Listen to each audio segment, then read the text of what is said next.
Hello, this is Dr. Paul Cottrell, and I am recording this on August 28th.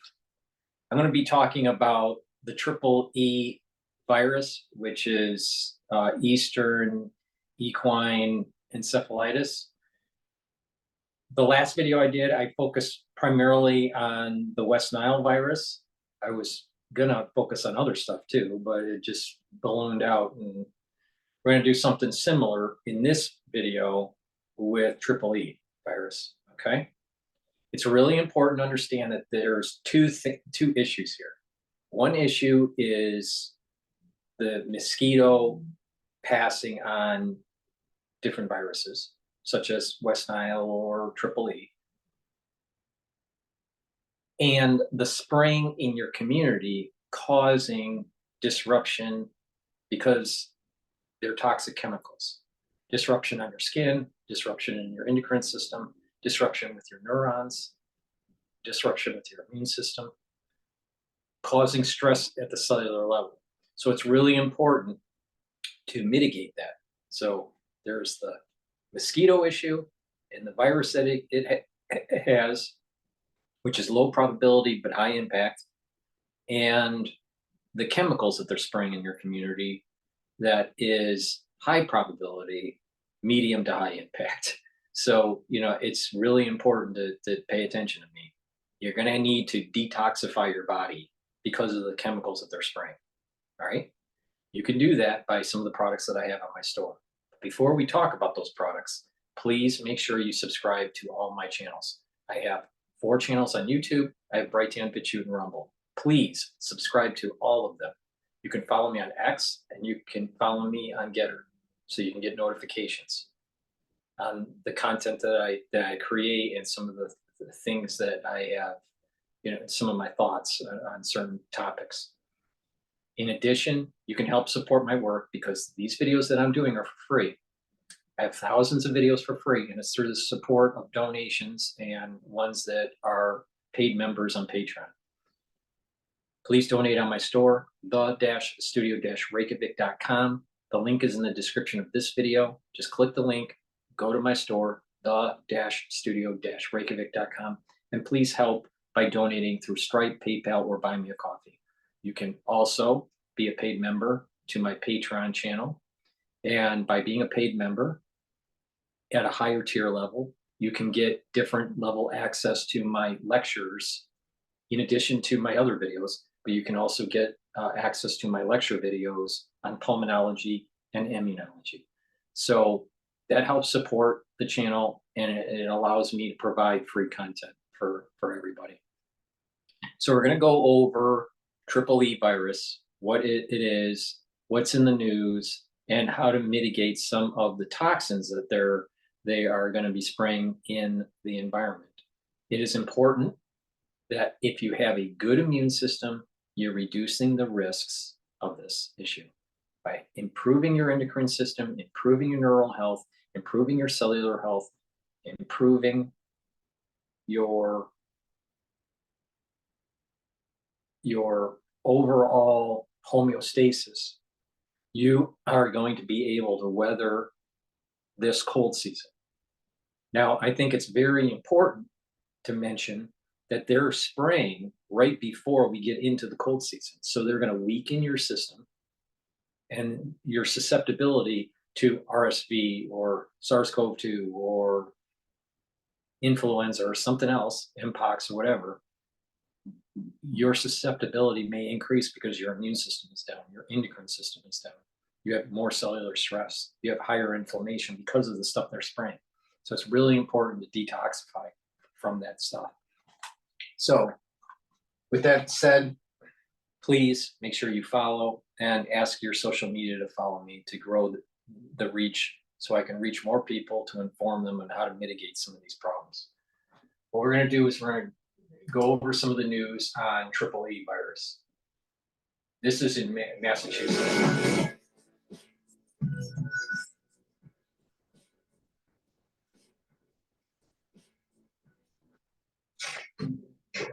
Developing right now, the latest on the deadly mosquito virus, triple E. State Department of Health announcing plans to spray for mosquitoes in the area with high or critical risk.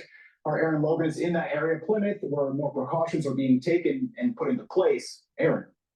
Darren, Plymouth has closed its public parks and outdoor recreation spots from dusk until dawn, prime time for mosquito biting. State health officials say that even though there's only one confirmed human case of EEE here in Massachusetts, the first since 2020, it is important to be very careful. Mosquitoes and EEE, the topic of conversation here in Plymouth. I saw in the news last night that EEE was now a top threat. Maggie O'Neill, a motel owner, in a rush to make out-of-town guests aware. And there's people outside of the fire pit, and I'm not sure if they know. Saturday, the state announced spraying is scheduled to happen during the week starting Monday, August 26th. In Plymouth County, there will be aerial spraying in Carver, Halifax, Kingston, Middleborough, Plymouth, Plimpton, Rochester, and Wareham.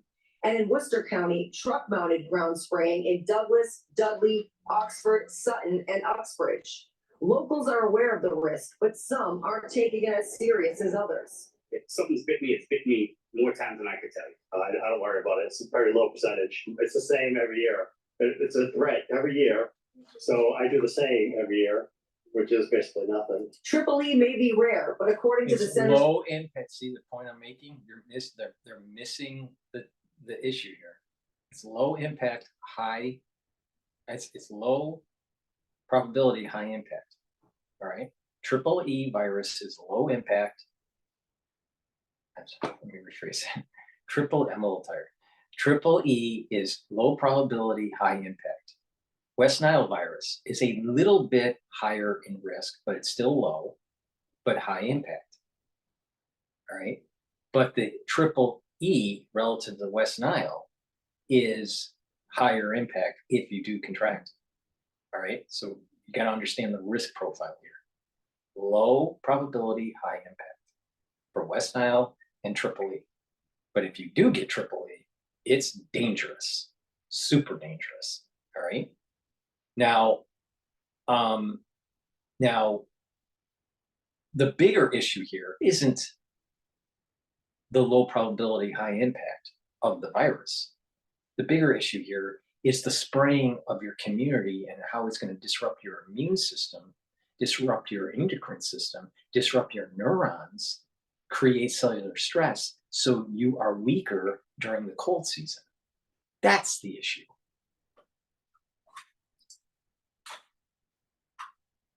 disease control, 30% of people infected die. Symptoms range from headaches, vomiting to seizures. A horse in Plymouth was infected with the disease, and in the town of Oxford in Worcester County, an 80-year-old man was diagnosed and is recovering. His family asked the town manager to remind all that EEE is an extremely serious disease with terrible physical and emotional consequences. That definitely makes me think about it. I don't know if I wouldn't go out. I'd probably just wear long pants and long sleeves. The State Department of Health says during the last EEE outbreak 4 years ago, there were 17 human cases and 7 deaths. So this is something to take very seriously. See what I mean? Plymouth, Aaron Logan, Low probability, high impact. But it's the endocrine disruption from the spraying that's going to be the issue. All right, let's see what we got here. Here's another one. State health officials, meantime, in Massachusetts and New York, are warning of a high risk of a fatal mosquito-borne disease being spread. The extremely rare Eastern Equine Encephalitis, also known as EEE, is spread from horses to people through infected mosquitoes. It's usually found in eastern or Gulf Coast states. The CDC says that there is no treatment or vaccine available.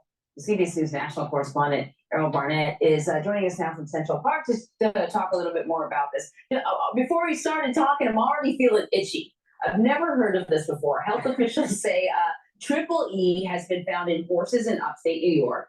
1 human case so far, this in Massachusetts. What more do we know about this? How is EEE different than, say, the West Nile virus?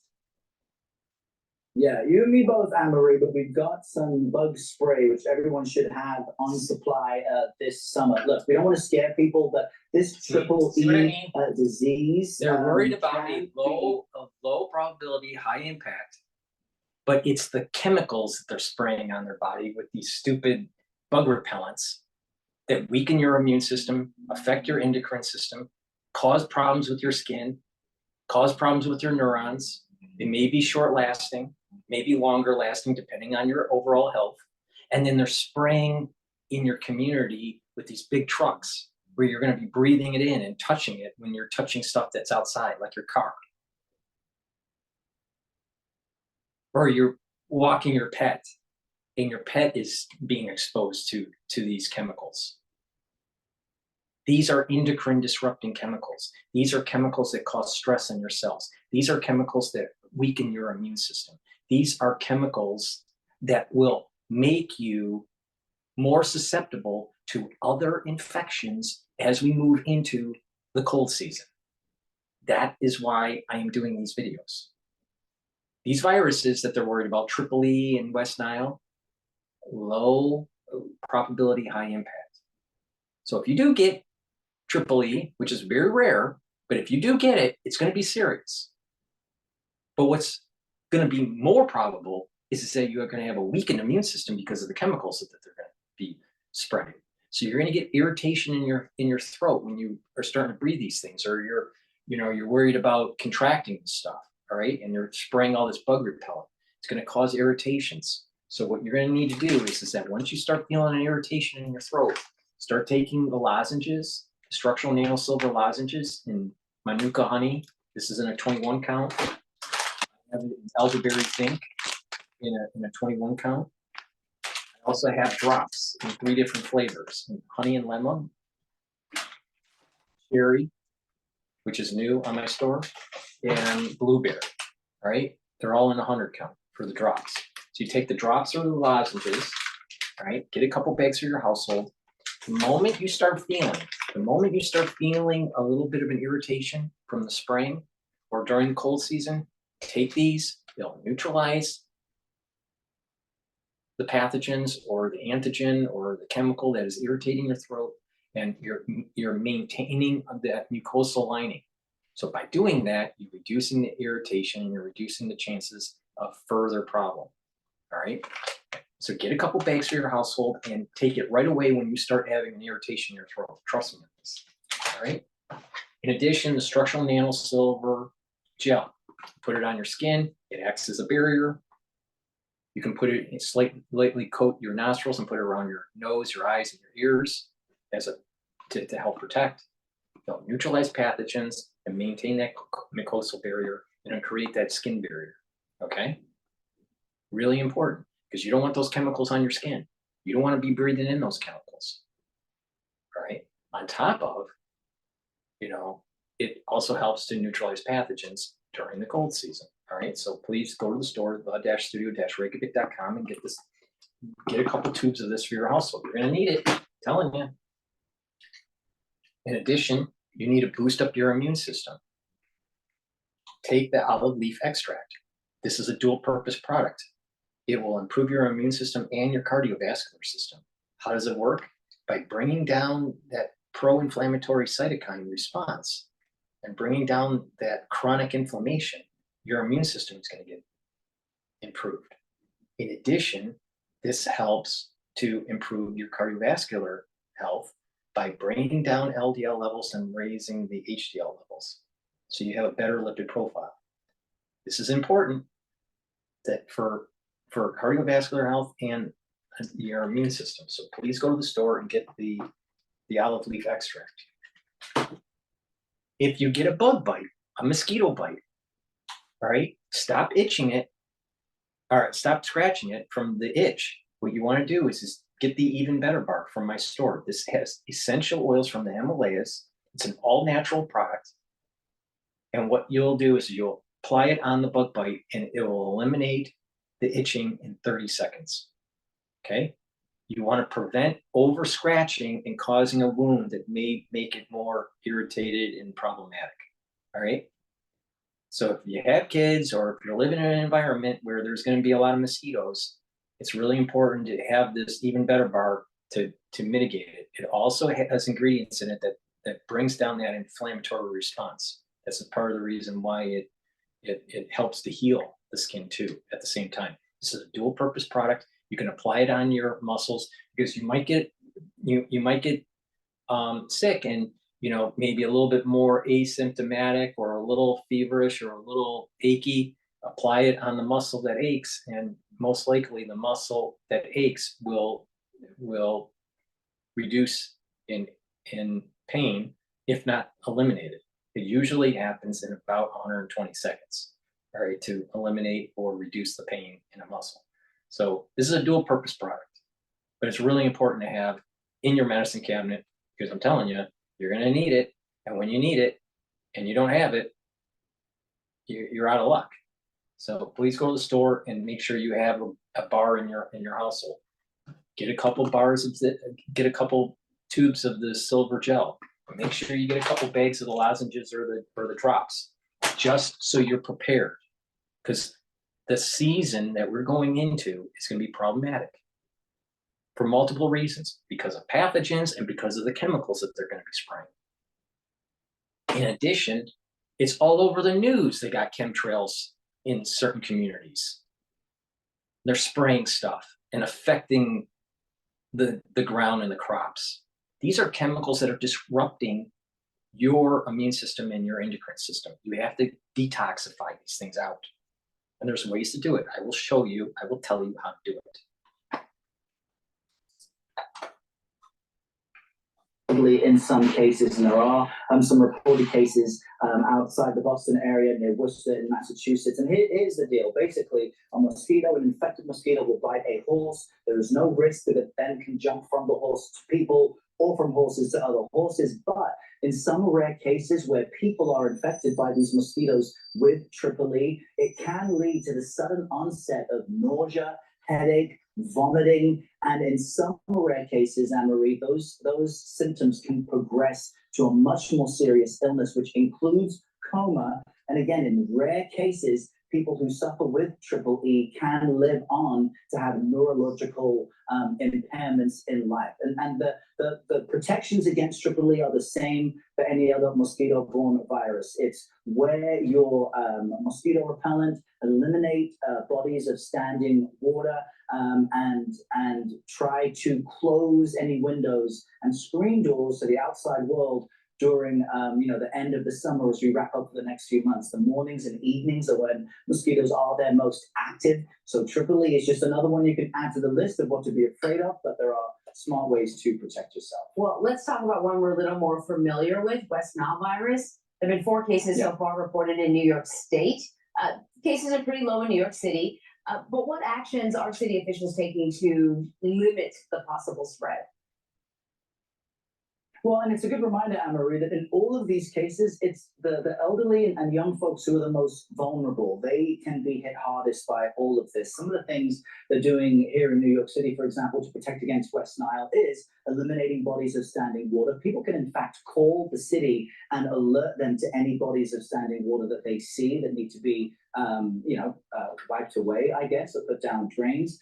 The city is also spraying for mosquitoes, and they're taking 2 different methods. People in New York may have seen trucks coming through and spraying material. They do 2 things. One is called adulticide, and this is where they simply spray for adult mosquitoes in the evening. They do this in residential areas and parks, but they're also doing aerial larviciding.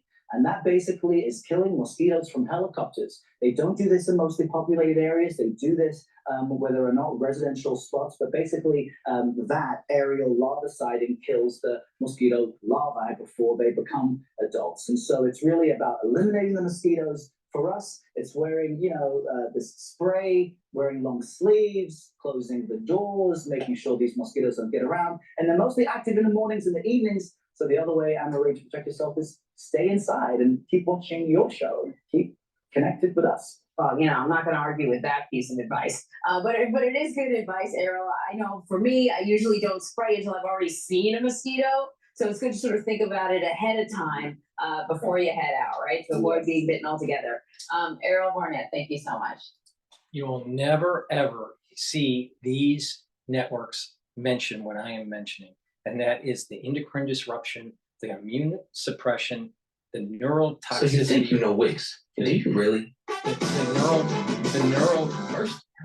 neurotoxicity of these chemicals affecting your immune system. They never say that. Oh, we're gonna just kill off the West Nile virus and triple E. Get rid of the mosquitoes. But the methods affect our health, and we need to detoxify them out of our body because we're going into a season that it may be problematic.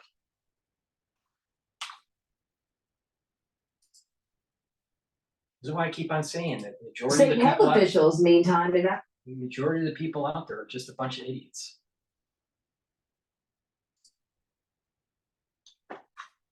Towns and cities across the country are now on alert for mosquito-borne illnesses, including the rare Eastern Equine Encephalitis virus. Plymouth, Massachusetts is closing parks and fields at dusk.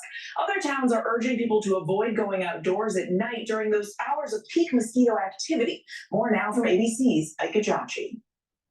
Tonight, during the final weeks of summer, Plymouth, Massachusetts, south of Boston, closing its parks and fields from dusk till dawn. One of 10 communities in the state where families are at high or critical risk for becoming infected with the Eastern Equine Encephalitis virus, a rare but potentially deadly mosquito-borne illness. Key thing is there's no vaccines or treatment for triple E, so prevention is really very critical. Starting this week, crews will spray for mosquitoes from the ground and from the air in more than a dozen towns. The CDC says although most people who get the triple E virus have no symptoms, a small percentage develop brain inflammation, and about a third of those people will die. And many survivors suffer long-term neurologic damage. In 2019, the threat of the triple E virus impacted Friday night lights in multiple states.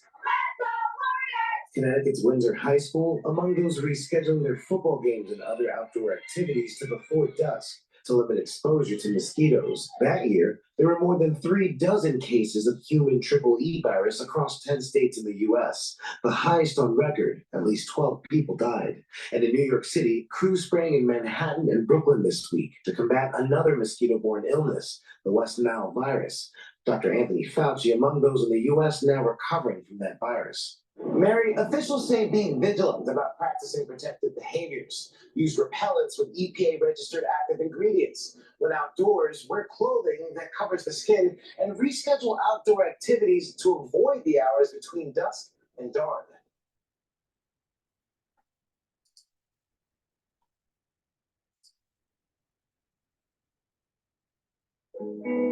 I created Terramana with a mission to put the spirit of mana into every bottle we make. Mana is found in early mornings.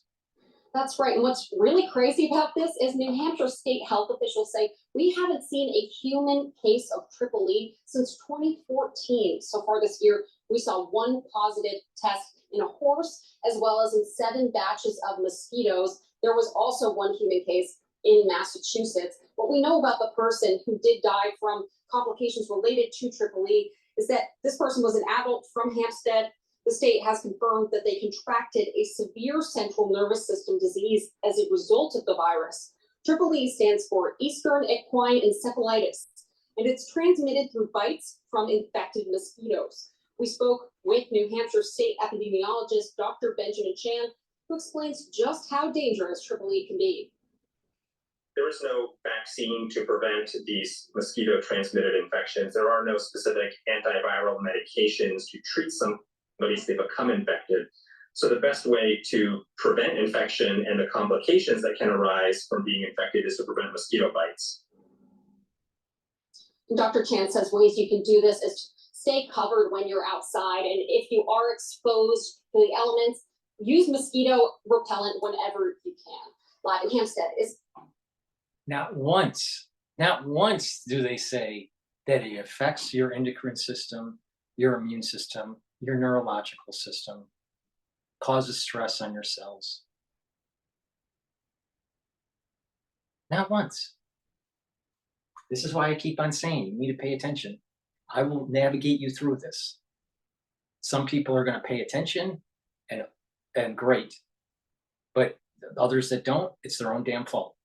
All right. I've done my public service announcement to mankind. You follow my lead, you'll be okay. If you don't, you might have a problem. Very simple. Very, very simple. Towns and cities across the country are now on alert from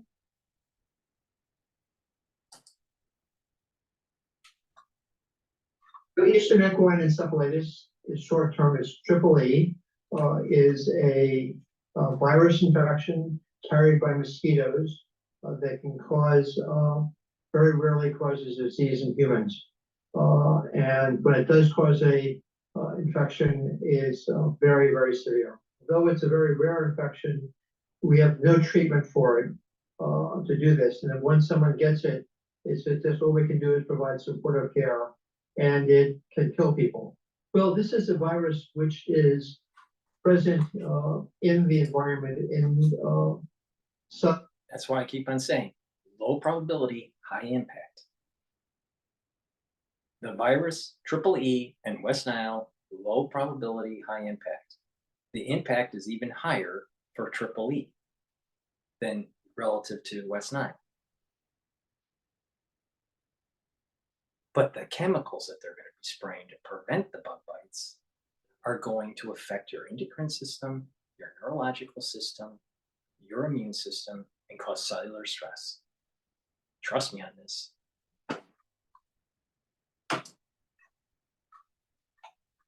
New England. So there are cases in Massachusetts, cases in Rhode Island, cases in Connecticut. Tends to be areas where a certain kind of mosquito lives. That tends to be areas that used to be swampland that's been converted, and less swampy now, but the mosquitoes still find good habitat. We don't see EEE activity every year in Massachusetts. It tends to occur in outbreak cycles. Our last outbreak cycle was 2019 through 2020. And what we have seen over sort of the last 10, 12 years is that we're starting to see. What's a shocking, what's a shocker is that 2019, 2020, we had that crisis, if you remember. All right, a lot of people were away,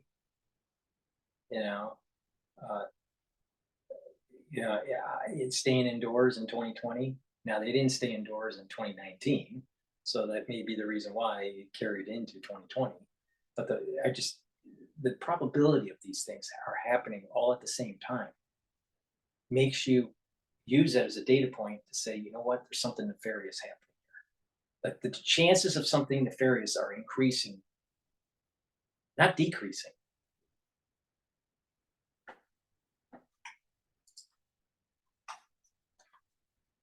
Activity outside of the historic hotspot. And we're concerned that that's due to a couple of factors, including some of the climate change, likely climate change effects, like a warming temperature, changes in migratory bird patterns, and changes in precipitation activity as well. So we work very hard to make sure people are aware of where and when EEE is happening, and make sure they understand the steps that they can take to help protect themselves, including using a mosquito repellent anytime they're outside. When it's not super hot, you can use clothing to reduce exposed skin. And then in areas where EEE risk is very elevated, so not the entire state, but parts of the state, we make a recommendation that people there are natural mosquito repellent methods. I'm not aware of exactly what they are, but there are some. Most people, though, aren't going to be using these kind of methods. So they're going to go to the store and buy something toxic. All right. I know that what they're spraying by the city is not a natural way to kill off these mosquitoes. It's toxic. All right. So you got to be prepared and detoxify this stuff out of your body, or you're going to have problems with your endocrine system, your immune system, stress on your cells, and your neurological health is going to be diminished or potentially diminished. Activity between the hours of dusk and dawn.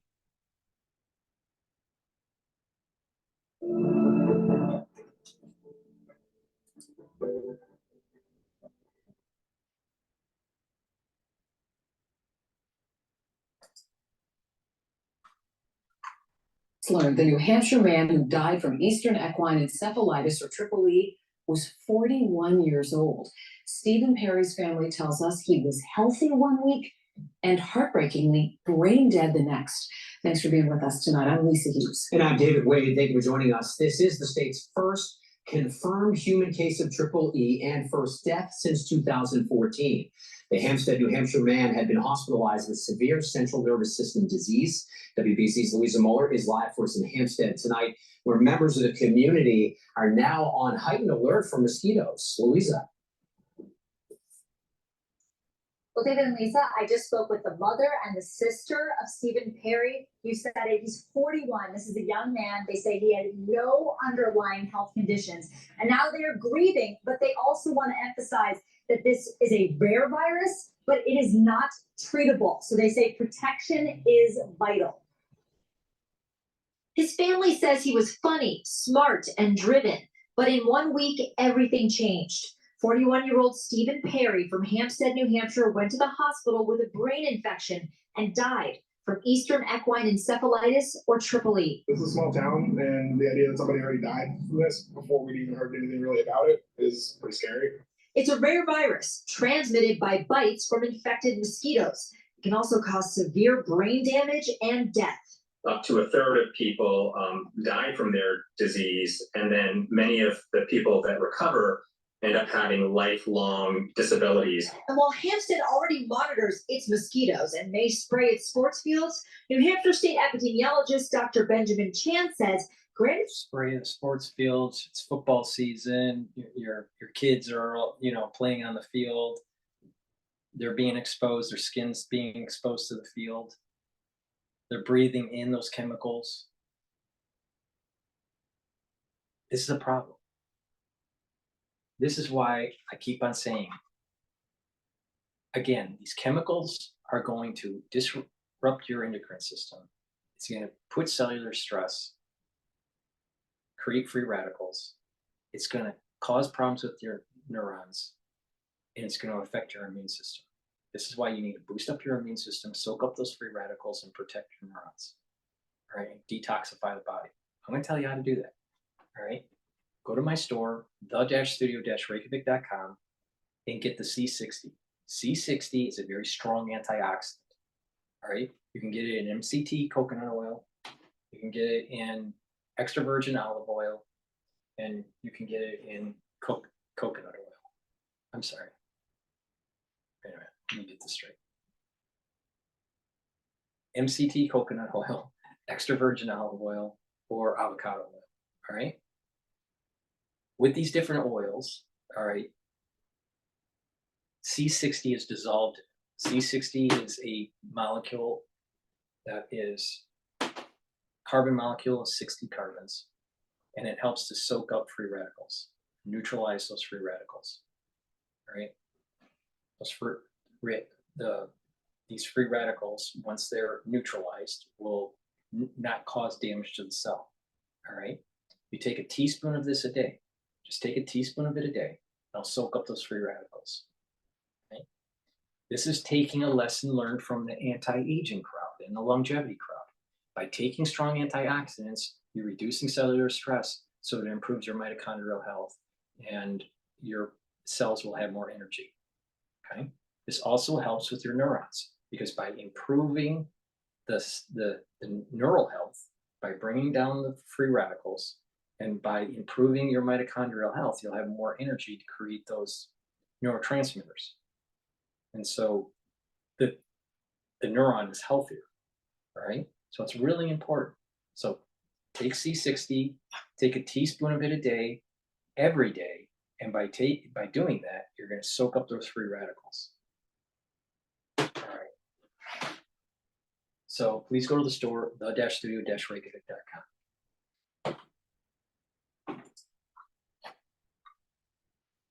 Residents should assume the threat is everywhere. The risk for these mosquito-transmitted infections, we believe, is statewide. We have a surveillance system in place to help identify infections or mosquito detections when we test, but testing doesn't occur statewide. Which is why Chan says measures like avoiding the outdoors at dawn and dusk wearing long sleeves and pants, and insect repellent, and removing standing water from your property are so important. In Massachusetts, the state will begin spraying to kill mosquitoes by air and truck in Plymouth and Worcester counties tonight. That's after a man in his 80s from Worcester County became the first person diagnosed with. So when they're spraying these concentrations, it's going to affect your immune system, your endocrine system, cause more free radicals. That's why you need to be taking the C60. So go to the store, get the C60, soak up those free radicals, reduces the cellular stress, and it helps to improve your mitochondrial health. So you have the energy. In addition, this is happening right before the election season.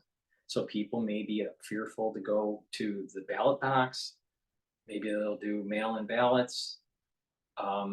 People potentially will get sicker because their immune system and the endocrine system is disrupted as we move into the cold season. So RSV might go up, Mpox might go up, SARS-CoV-2 might go up, and influenzas might be going up. So we got a problem here, and you need to detoxify these chemicals that they're spraying in your community because they are endocrine disruptors. They do affect your immune system.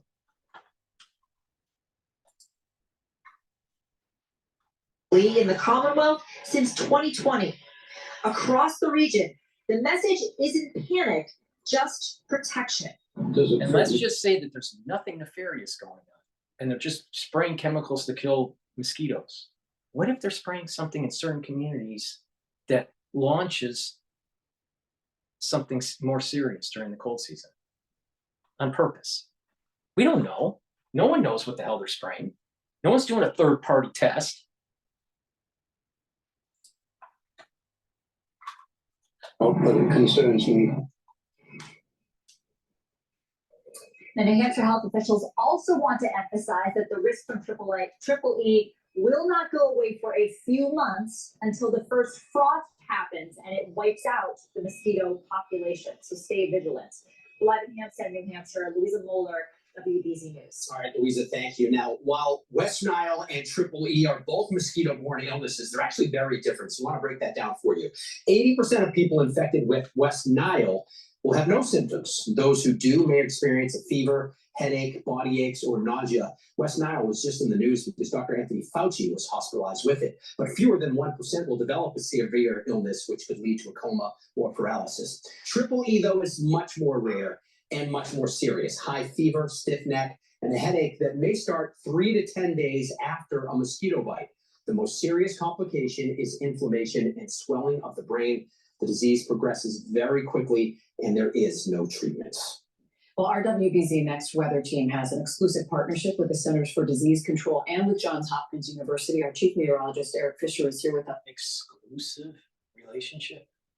Sounds like Smith Modernization Act. I'm telling you, this is a domino effect for something worse. I've given you some of the hints on where this might be going. Fucking A. And Eric, I know you have the newest information about the areas right now that are at highest risk for Triple E in Massachusetts. Really, you only find out when there's testing, right? You have to catch certain mosquitoes, and then those have to test, and you get a sense for where they might be living. But we have some of that data, at least, to give us an idea of where those mosquitoes are. Right now, we're getting that testing in southern Worcester County, as well as areas around Plymouth in southeastern Massachusetts, and also some pockets there toward the Merrimack Valley, as we just saw, of course, in New Hampshire, too. And a little closer look, some of those pockets, including Dudley, Northbridge, Uxbridge, all at high Triple E risk, as well as around Plymouth, in Middleborough, Carver, and Plymouth itself. So these are spots where already there's been some testing. We know there are mosquitoes there, and that risk is high. Big part of the story here, it tends to come in cycles. Usually there are outbreaks of Triple E every 10 to 15, even 20 years. Now, our last big one was 5 years ago, so this is actually fairly close to that last big one in 2019. And we had so much rain last year. And although this summer hasn't been nearly as wet as last summer in the Boston area, let's just rewind that. Let's just completely dried out. Last year was one of the wettest on record. This year is Uxbridge, all at high Triple E risk, as well as around Plymouth, in Middleborough, Carver, and Plymouth itself. So these are spots where already there's been some testing. We know there are mosquitoes there, and that risk is high. Big part of the story here, it tends to come in cycles. Usually there are outbreaks of EEE every 10 to 15, even 20 years. Now, our last big one was 5 years ago. So this is actually that zone, that range, 10, 15, 20 years. I mean, it could happen anytime. I tell you, these people, they just like they don't even edit their work. I tell you, they Oh, so these are spots where already there's been some testing. We know there are mosquitoes there, and that risk is high. Big part of the story here, it tends to come in cycles. Usually there are outbreaks of EEE every 10 to 15, even 20 years. Now, our last big one was 5 years ago. So this is actually fairly close to that last big one in 20. It's happening too early.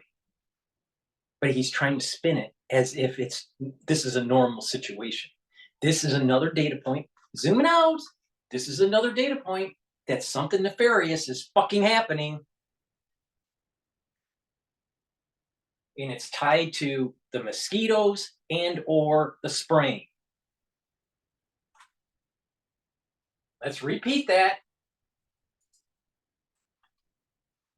Eastern Massachusetts, and also some pockets there toward the Merrimack Valley, as we just saw, of course, in New Hampshire too. And a little closer look, some of those pockets, including Dudley and Northbridge, Uxbridge, all that high EEE risk, as well as around Plymouth, and Middleborough, Carver, and Plymouth itself. So these are spots where already there's been some testing. We know there are mosquitoes there, and that risk is high.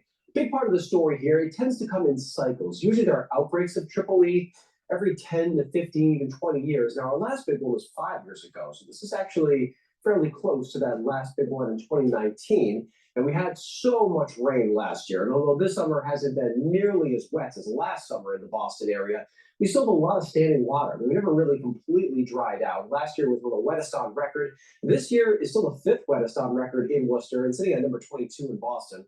A lot of that was back in the spring and early in the winter time where it wasn't exactly cold. That's another part of the story.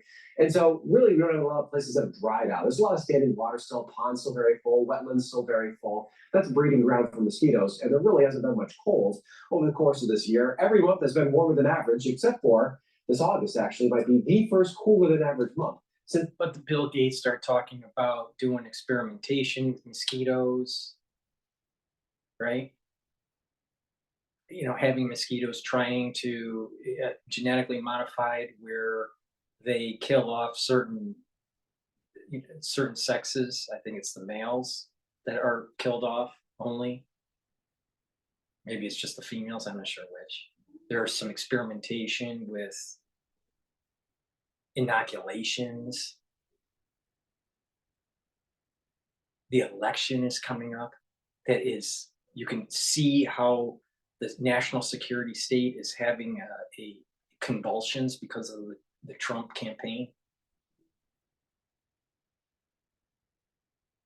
The wars that we're having that are starting to evolve.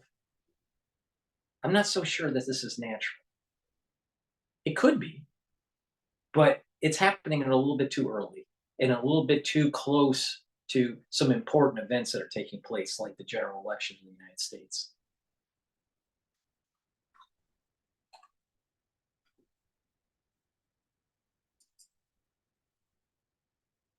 Last November. So we've certainly had conditions that are good habitat for mosquitoes to be in, unfortunately, this time around. And yes, the first frost is what we're looking for. Usually that comes in September or October, depending on where you live. Of course, it usually arrives for northern areas a little bit faster. David? All right, so we'll be careful until then. Thank you so much, Erica.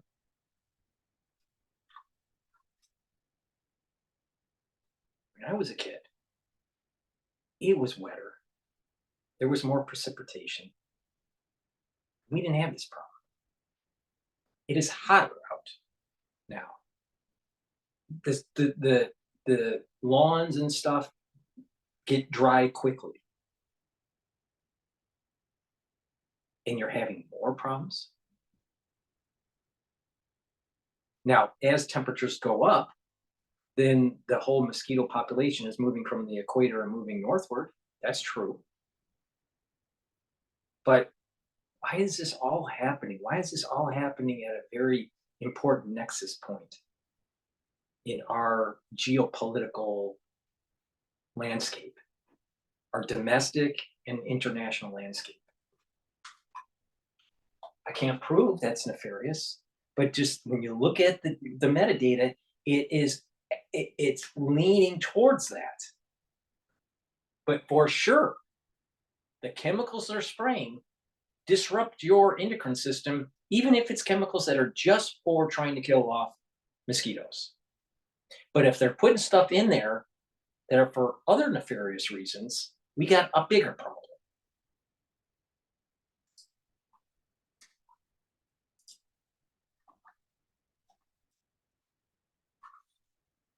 Why can't we have these news anchors that actually aren't so stupid? I mean, is that asking much?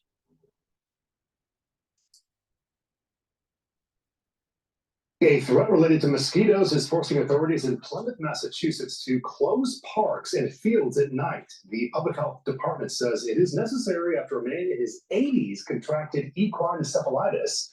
EEE is different from the West Nile virus, which can also come from mosquito bites. Health officials say about 30% of people who contract equine encephalitis don't survive.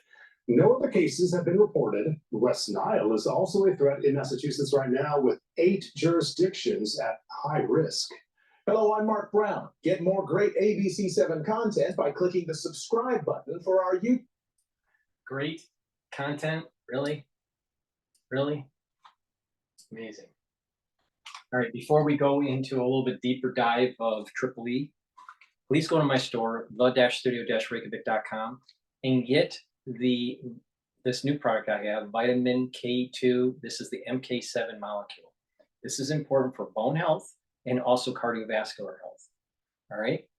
K2 helps to absorb calcium. You take it with D3, right? And it'll help to maintain bone health and joint health. But if you take this vitamin K2, MK7 with vitamin D3, C60, turmeric, ashwagandha, omega-3, and nattokinase, what you're going to do is you're going to be improving your cardiovascular health. You're bringing down the inflammation. You're reducing the buildup of plaque, and over time, you are actually having those plaques go down.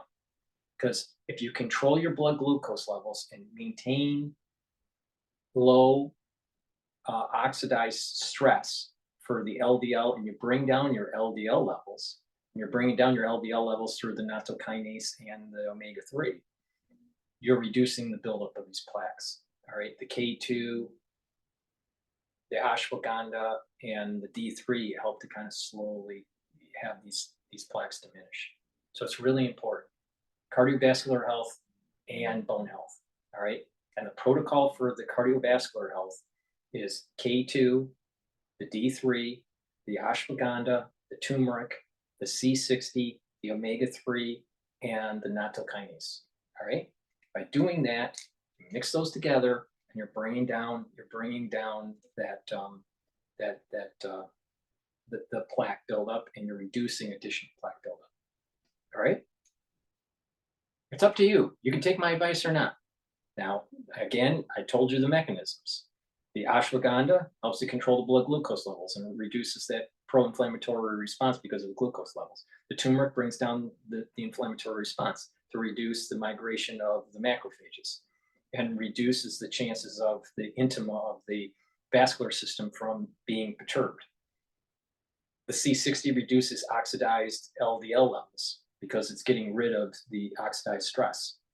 The LDL is reduced by the omega-3 and the nattokinase at higher doses. The D3 and the K2 is bringing out that calcium. Now, you want to pay attention or not? It's up to you. It's up to you.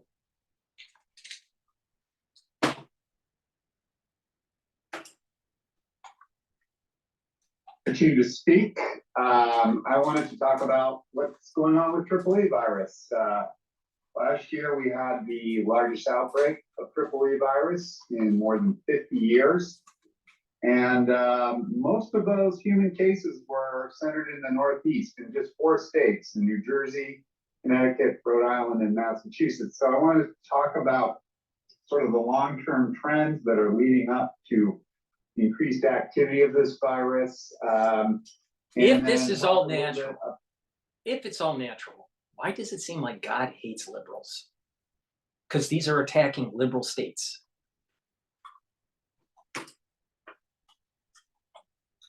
Out our state experience in Connecticut and the program that I'm involved with. So by way of introduction, EEE virus is a rare disease, causes a rare disease, but it's a very serious illness. It's the most lethal arthropod-borne virus in North America, and it kills about 40% of hospitalized cases. And of those that survive, about half of those individuals suffer from lifelong disability and neurological impairment. There's no commercial vaccine, at least for humans. There is a vaccine for horses, though. And there are no effective antiviral treatments for people either. It's just supportive care. And on average, in the country and throughout the US, there are about 6 to 7 human cases per year. So basically, you have 3 viruses that are in the psyche of Americans at the moment. All right, West Nile, EEE, and Mpox. All 3 of them do not have good therapies. Problem.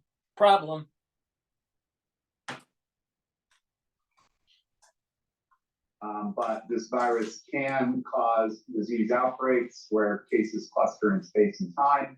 And as you can imagine, this causes a lot of fear and concern, and justifiable fear and concern among the public when there is an outbreak. The virus activity is really focused in and around freshwater swamps. So it's highly focal, very geographically specific to certain, habitats. And it perpetuates in a bird-mosquito transmission cycle, with the principal vector in the northeastern U.S. being Culicida melanura. This is a species that feeds predominantly on birds and is the primary vector involved in virus amplification. This just shows kind of a broad map summarizing all the reported human cases since it was a reportable disease starting in 1964. And you'll see that there really are a few focal areas. Most of the human cases occur in Florida, but also there's a cluster or a number of cases reported in Georgia. There's another focal area up in the northeastern U.S. Massachusetts has the 2nd highest number of reported cases nationally, but also New Jersey is another hot spot. Fortunately, in Pennsylvania, the number of cases are extremely, well, there's only 3 reported human cases since 1964. So Pennsylvania has been largely spared from this virus. And then there's another focal area up in the upper Midwest, particularly most of the cases centered in Michigan. So if we look at the northeastern U.S., which is really one of the focal areas for the disease, you'll see that if we look at the long-term trends, the number of human cases are increasing over, we're in a period of resurgence, starting back in 2003 to today. And you'll see, if you look at the number of spikes in cases, there was a spike in 2005, another spike in 2012, and then there was the outbreak last year in 2019. And you'll see these outbreak years are occurring in increasing frequency than in the past. So if you look historically, prior to 2003, there was really only one spike of cases in 1968 and another spike in 1983. So there were these long periods of time where there was really very low to no virus activity. Well, that is changing now. We're seeing higher levels of virus activity, and we're also seeing a northward expansion where human cases are occurring further north into northern New England, New Hampshire, Vermont, and Maine. This just shows you the reported cases for 2020 so far this year. I just took a snapshot from the CDC website. Actually, you can't really see it from this map, but most of the human cases are we're in Massachusetts. There are 5 reported human cases, and then just a few cases in Michigan and Wisconsin this year.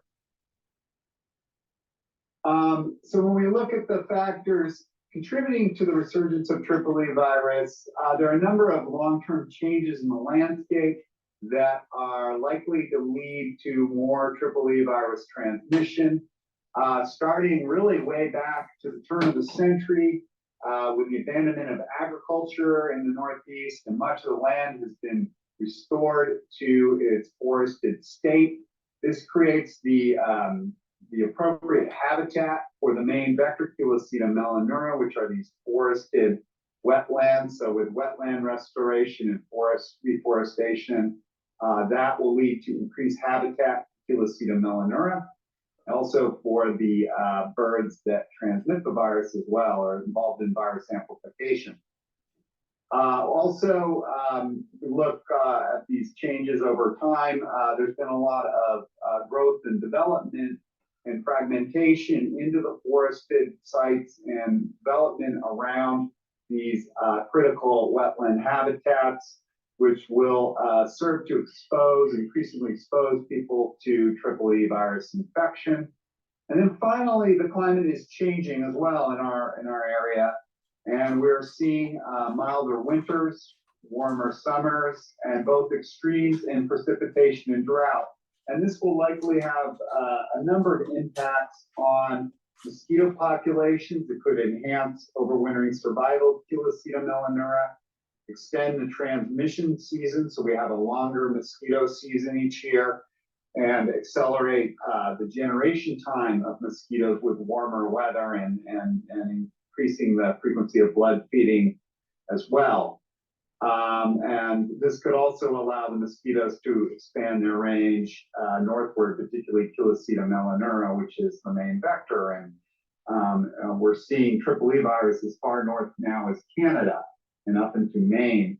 So this is likely a result of climate change as well. So I want to talk a little bit about the EEE outbreak last year in 2019. So nationally, there were 38 human cases. 3 of these human cases were located in the northeastern US. And what you'll see is the focal areas primarily in southern New England and up in New Jersey. Just wanted to point out that you'll see that there are these sort of focal areas. There's a focus of transmission up in the sort of Great Lakes area of New York, where they have abundant swamp habitat, and as well as in southern New Jersey, eastern Connecticut, and into Massachusetts and Rhode Island. And that is largely a function of where the mosquitoes are found that transmit the virus.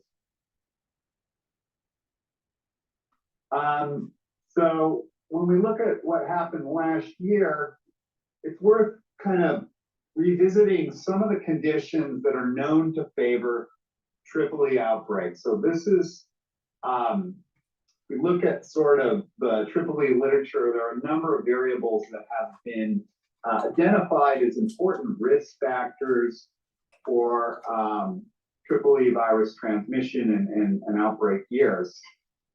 One of them, if we look at sort of the early season indicators or the proximal factors that may lead to EEE in a given year, One of the big risk factors is significant EEE of activity in the previous year. So we know from genetic data that we've done and other people have done that actually EEE is maintained year-round in Florida, and the strains that are come up into the northeastern U.S. are probably brought up by migratory birds. Once they're introduced into the area and the virus is seeded in our region, the virus will persist for a couple of years. So if you have significant EEE virus activity in 1 year, you're likely to see it reoccur the next year. So that's one risk factor. And that was one risk factor that wasn't found last year.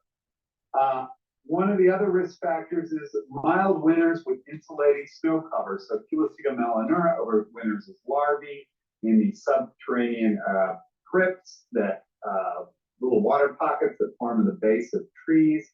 And if the water is not allowed to freeze over, that will lead to higher survival of those larvae, resulting in a larger population the following year. And we definitely had a milder year prior to 2019. High water table also in enzotic swamps, that factor was met in 2019, as well as higher rainfall in the prior fall and winter and spring. If we look at sort of indicators of high risk of EEE, some of the variables include above average Culicida melanura populations, EEE virus isolations from mosquitoes in June or early July, so early emergence of the virus. That condition was met in 2019, as well as isolations of EEE virus from mammalian biting mosquitoes, such as Cochleatidia perturbans, and that also occurred in 2019. Numerous EEE virus isolations, yes. High infection rates in Culicida melanura, yes. EEE virus activity beyond traditional areas, yes. Early and above average equine cases, and finally an infection of a human prior to August. So we knew. Let me do a commercial here. Please go to my store, the-studio-reykjavik.com, and get the new product that I have, the natto kinase. Like I said, this helps to break up clots, so it's going to be important, especially the aftershock in 2020. In addition, I'm concerned that bug bites may elicit an inflammatory response that may create microclots. So please go and get this and take the natto kinase so you aren't building up too many clots, all right? In addition, by taking this, you can bring down your LDL levels and increase your HDL levels when you take a higher dose of natto kinase. So this helps with the cardiovascular health. So there's a dual purpose here. So please go to my store, the-studio-reykjavik.com, and get the natto kinase. It's the-studio-reykjavik.com. The link is in the description of this video.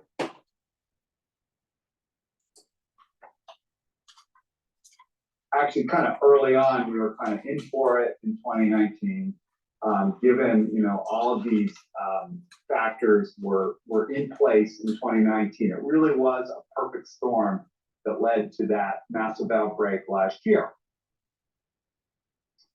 So a little closer to home, I just wanted to talk about the data or the monitoring program that I've been involved with since 2004.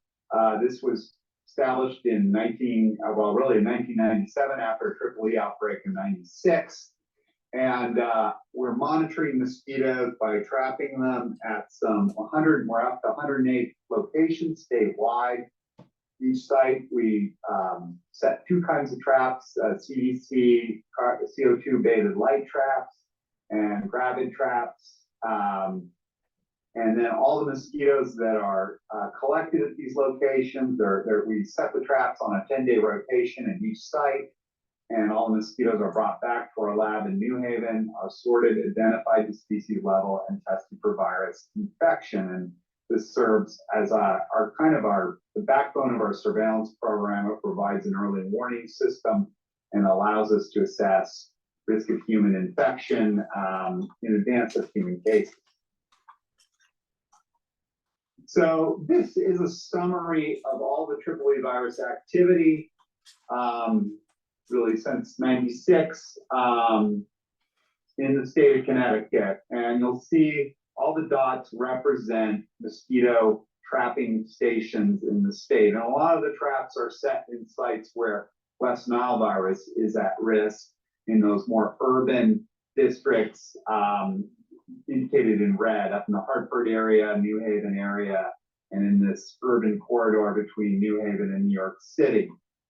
But what you'll see with EEE virus is actually it's kind of the mirror image of West Nile virus. It's found in more rural areas, and for Connecticut, it's primarily focused in the southeastern or eastern part of the state, particularly along the Rhode Island border. These are areas where we repeatedly detect EEE virus in mosquitoes over multiple years, these larger black dots. And so one of the things I want to point out about EEE is it's very geographically associated with specific locales. It has a geographic specificity. So it's very predictable in terms of where you're going to find it. It's not very predictable in terms of, if we look at variation by year. So if you look at this histogram down on the right hand corner, lower right hand corner, you'll see number of virus isolations per year, and we get these spikes of virus activity about every 5 years, including in 2019.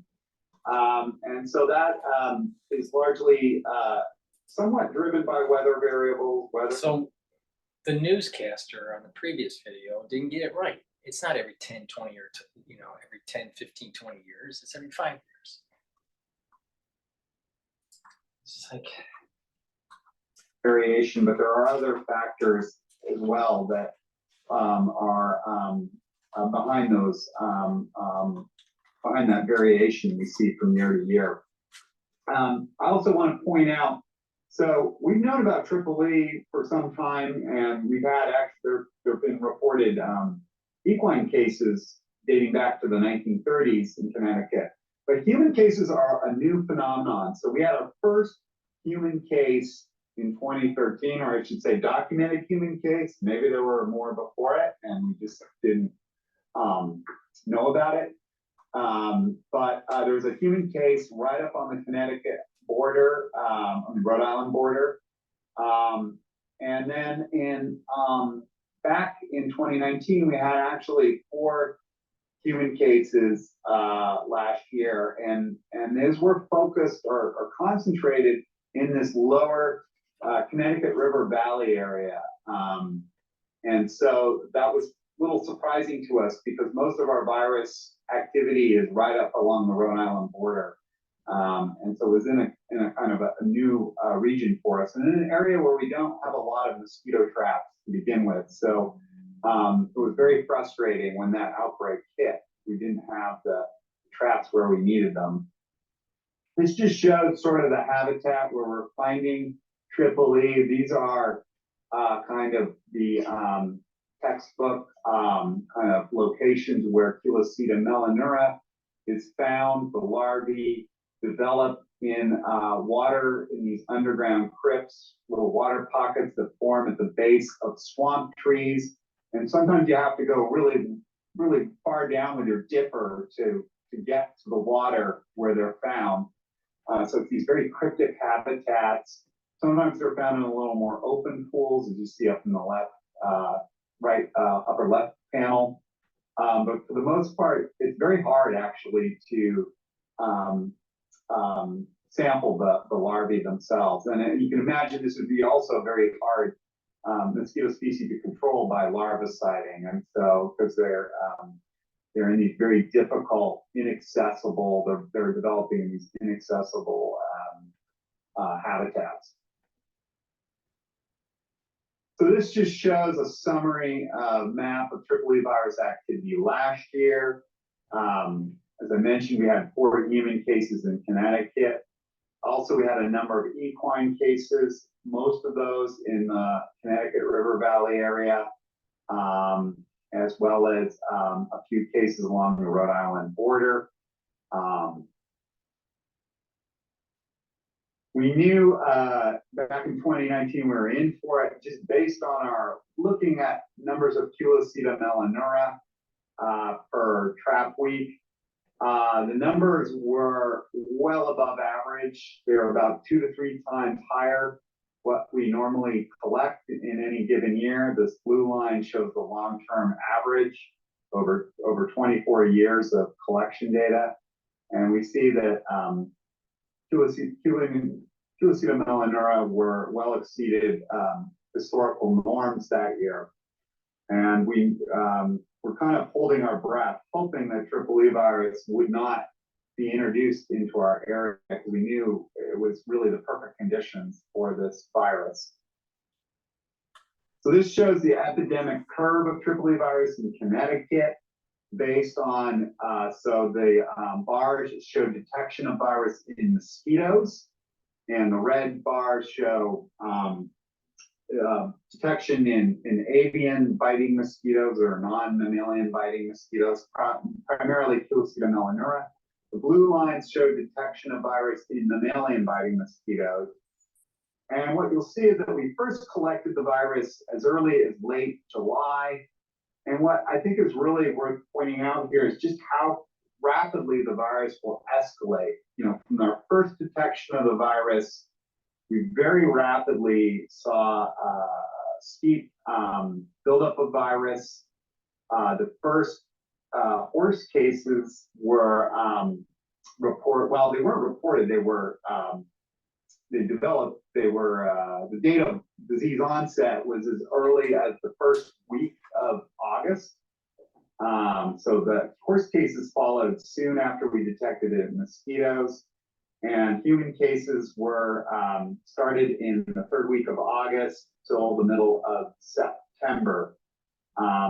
So I just wanted to sort of point out how little time you have when EEE hits and it starts to take off. You really don't have a lot of time to react to it.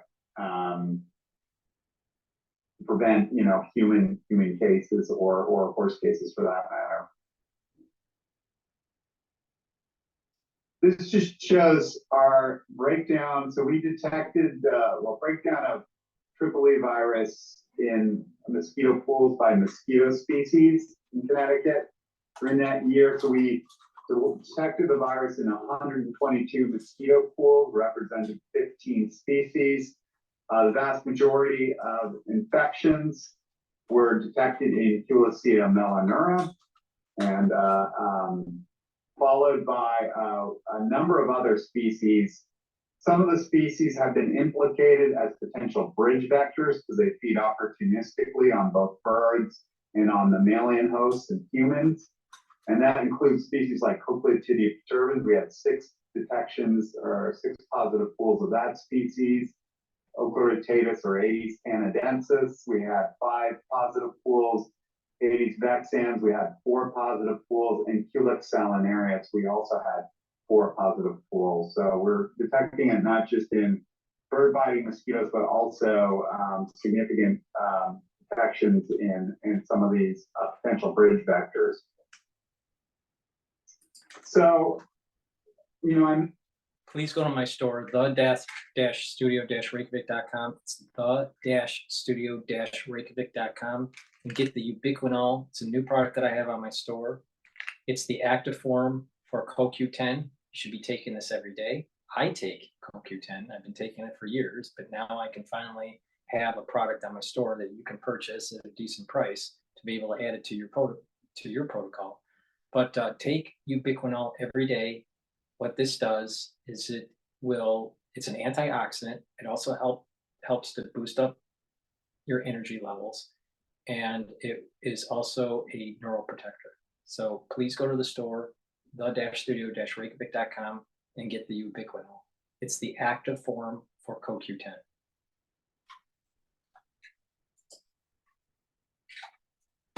That we had these 4 human cases in 2019. And I think it's worth to go back and look at our historical data for as long as the program has been in place, and really compare what we found that year to other years. And looking at that data, there's nothing that jumps out when we look at the surveillance data that, I mean, we've had other bad years for triple E, but not necessarily human cases. In 2003, we had 87 positive pools. We also had a number of infections in other animals, in pheasants, in horses. We actually had penguin flocks that got infected from Mystic Aquarium. 2009 was another bad year. We had 123 positive pools, a couple of pheasant flocks, a horse case, and finally the first human case was in 2013. So it wasn't clear looking at the mosquito data that there was, what was remarkable about 2019. Well, we've had other years with high levels of virus activity and gotten through the year without human cases. There's nothing obvious looking at that data. The only thing I can say is if we look at the virus detection by week and look at the mosquito data, we see that at least in the 2 years where we had human cases in 2013 and in 2019, that those were years when we detected the virus much earlier in the season. In Connecticut, unlike some of the other states like Massachusetts, which detects it very early on in the year, we usually don't pick up the virus until middle to late August at the earliest. But 2019 and 2013 were remarkable years where we saw early seeding of the virus, detection of the virus. And so that may be an important risk factor going forward for outbreak years of triple E virus. So with the detection of triple E and the additional 4 human cases, we expanded our trapping program last year to increase trapping coverage in Eastern Connecticut. One of the lessons from 2019 was we just simply didn't have enough trap coverage in some of the areas where many of the human cases were concentrated. So with some additional funding, we increased our trapping presence in that area, and so that's something that we hope to continue moving forward. It will really depend on funding from the state level, but this year we were able to increase our trap presence in those areas to look for the virus. And despite increased trapping this year, we detected very little in the way of virus. Triple E really kind of dropped off the map this year. We had 2 positive pools this year. We're still trapping mosquitoes and we'll continue till the middle of October, but I doubt that we're going to see much more at this point in the year. And so we had no human cases or no horse cases. So we caught a break this year in terms of triple E. West Nile virus is a different story. We had a lot of West Nile virus this year. So what happened this year? Well, I mean, if we look it's important that I mention that this PowerPoint was done 3 years ago. All right, so just keep that in mind. The reason why I'm playing this is to understand the epi curve in prior years. Melanura numbers, you'll see that they dropped off. They were about average starting out. We had a spike kind of in late June, early July. But then the mosquitoes really declined precipitously throughout the rest of the summer. We never saw the emergence of a 3rd generation, which we sometimes see in sort of late August, early September. That just didn't happen. It was so dry. And this just shows a summary of the rainfall data for 2020 so far in the northeastern US. And you'll see in New England, really throughout New England, it's been really dry. And those conditions are not favorable for Culicida melanura, which requires a high water table in those swamp habitats. So we think that's what happened. This virus kind of lives and dies with Culicida melanura abundance. And so with that, what am I doing on time? Oh, on time. All right. Well, I just want to thank my colleagues at Connecticut Agricultural Experiment Station. And all right, so that's that. See if we can find one more here. Want to filter something for something that is recent.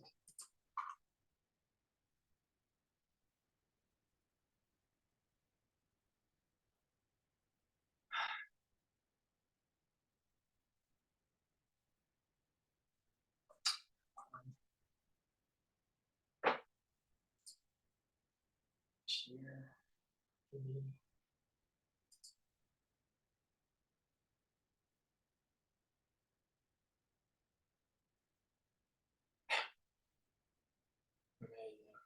Let's let's play Holtz. I can't stand Dr. Holtz, but let's just play what he has to say here.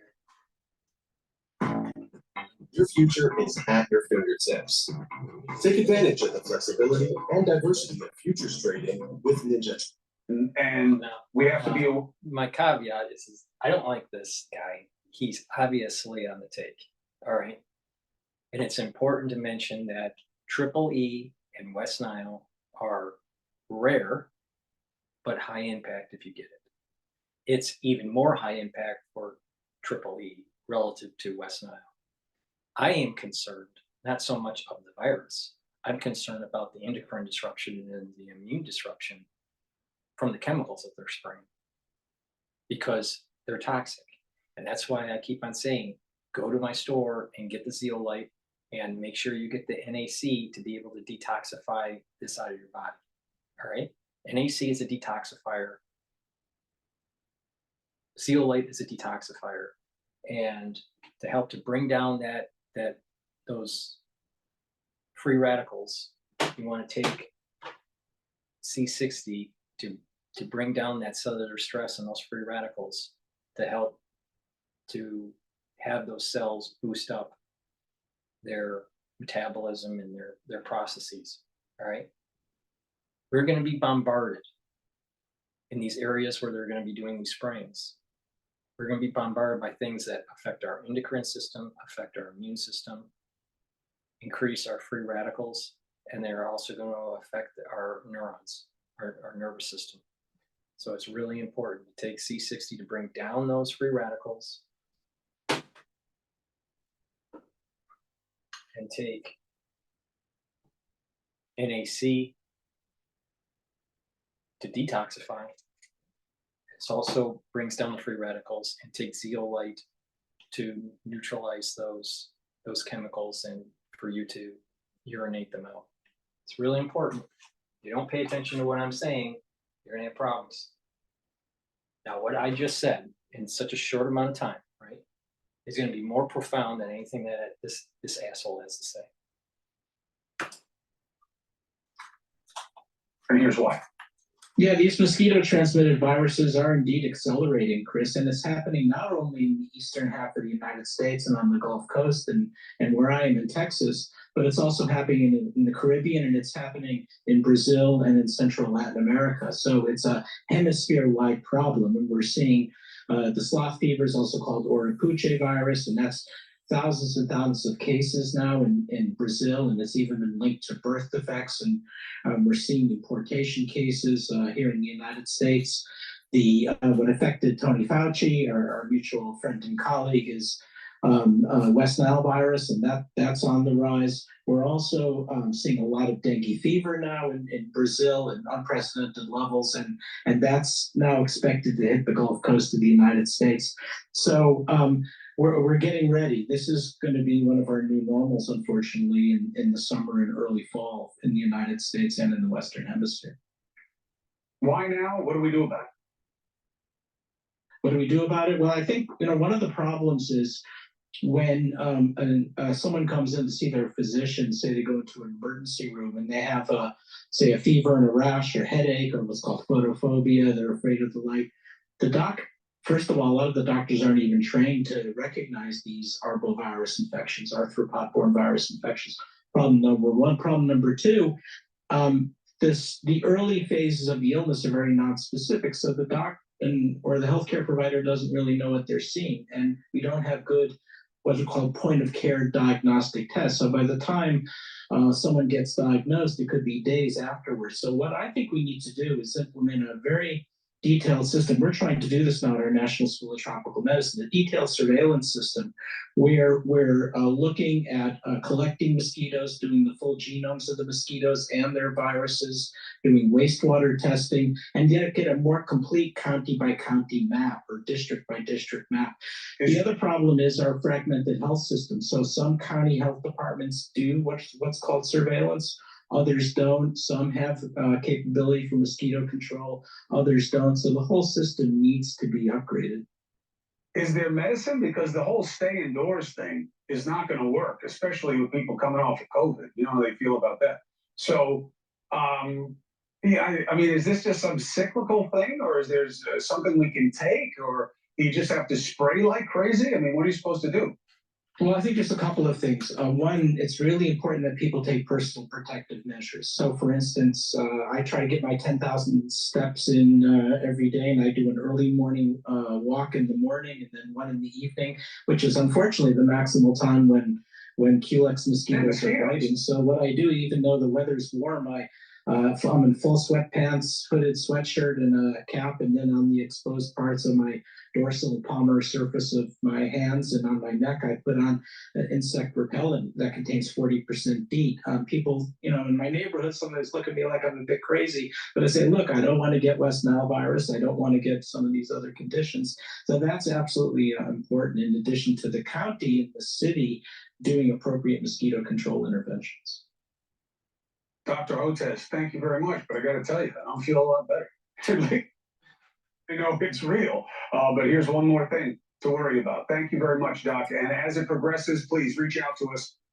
The key is that there's no real treatment. All right. And the chemicals that they're going to be spraying are going to be endocrine disruptors. They're going to be disrupting your immune system. They're going to be disrupting your nervous system. They're going to increase your free radicals. He should have told you that.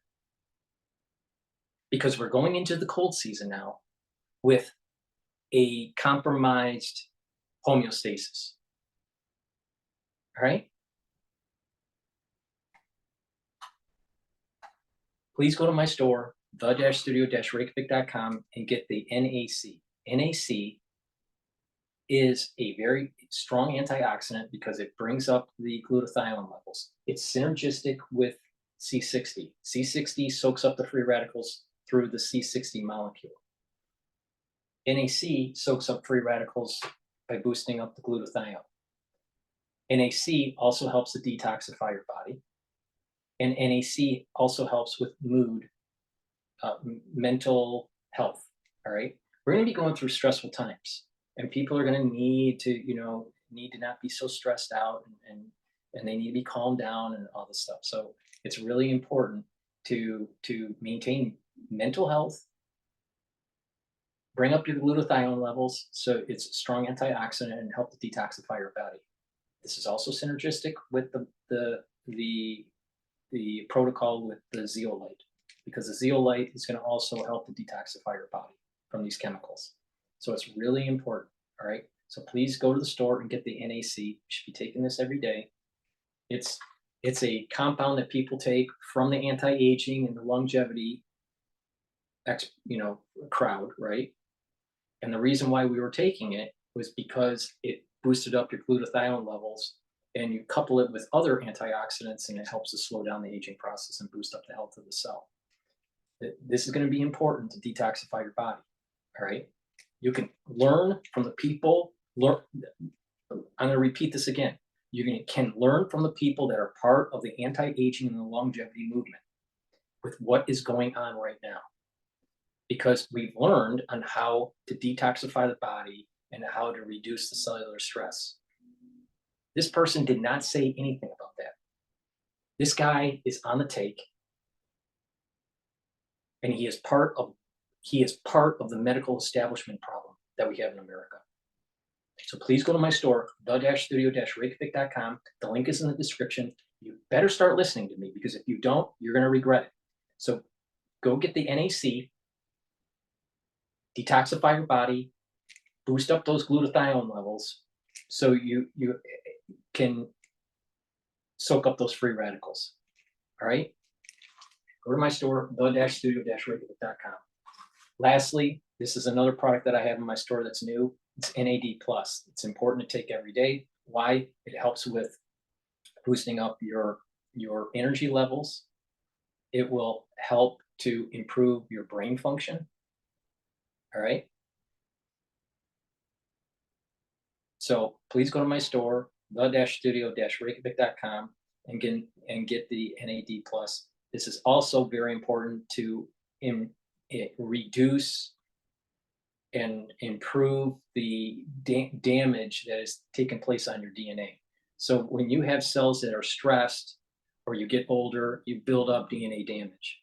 Well, NAD+ helps to repair that DNA damage. This is one of those things you learn from the anti-aging crowd and the longevity crowd. By taking NAD+, you're repairing your DNA. Well, you're going to need to do that when you're getting bombarded by a bunch of chemicals. So NAD+ boosts up your energy levels, helps to repair your DNA, and it also helps with brain function. So please go to the store and get the NAD+. I have told you a lot of ways how to mitigate this problem. You need to detoxify your body.